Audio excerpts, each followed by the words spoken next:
This is Straight PLC. It's an environmental products and services group, and it focuses on waste and recycling containers.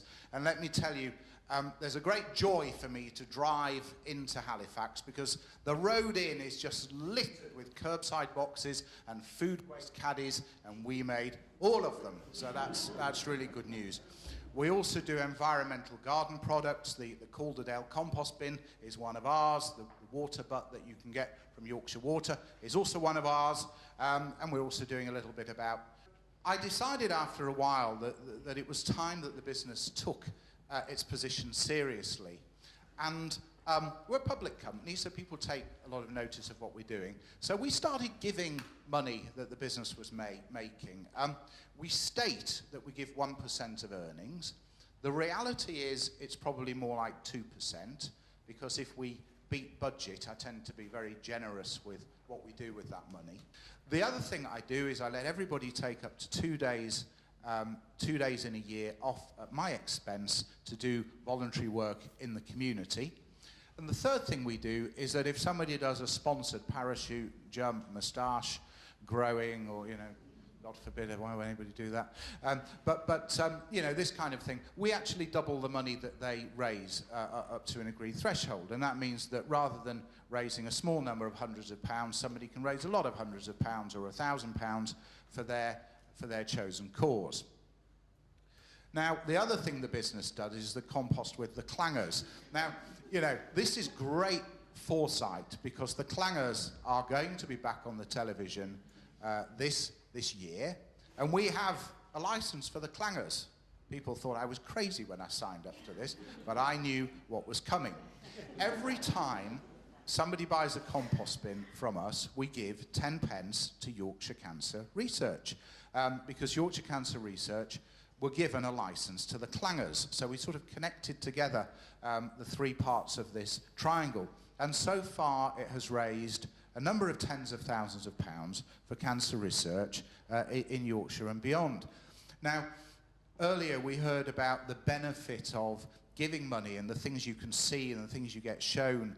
And it's true, because as a consequence of the company's gifts to Yorkshire Cancer Research, I was invited to a trip around a research lab at St James's Hospital in Leeds, and I have to say, there are things you see there that you wouldn't see anywhere else that are truly amazing, and these people deserve every penny they get. They do a truly remarkable job.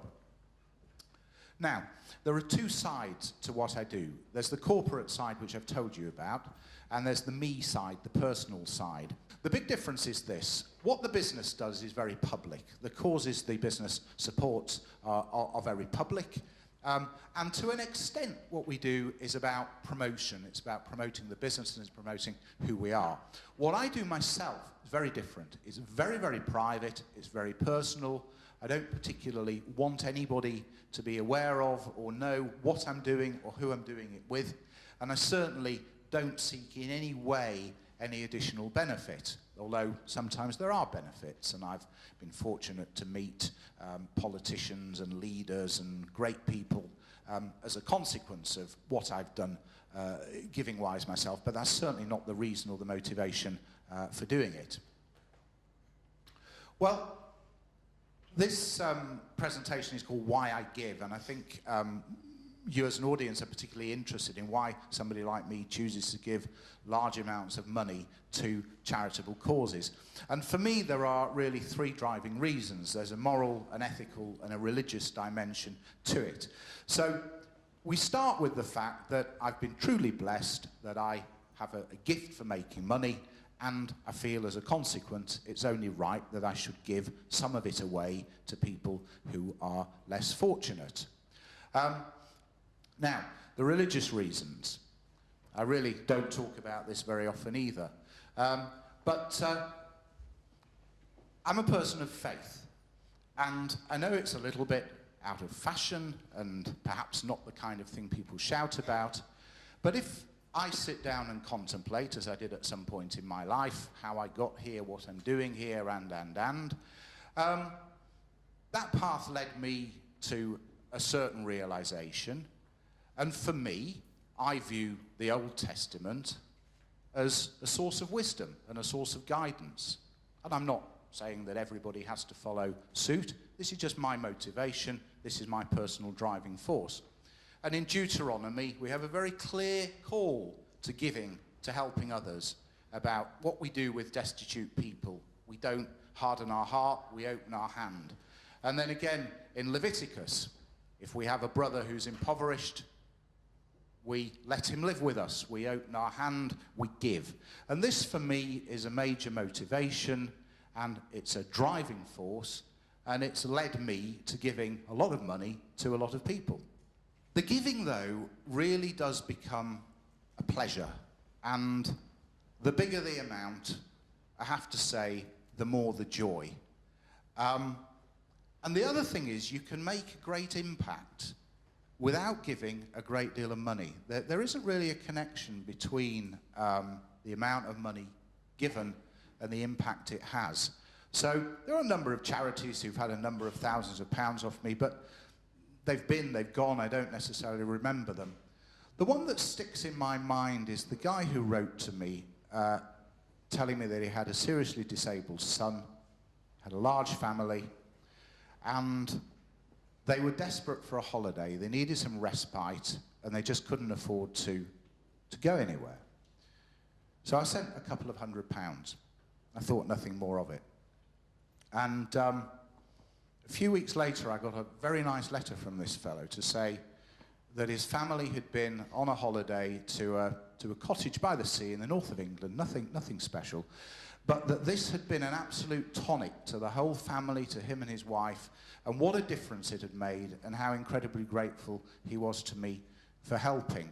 And that really moved me, and I think that proves that relatively small amounts, if they're targeted and they're carefully thought out, can make an absolutely massive difference.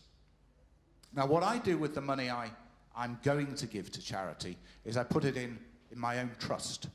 And this is a bit like the gift aid example we had before, with the difference that I get the gift aid back, or my charity gets the gift aid back.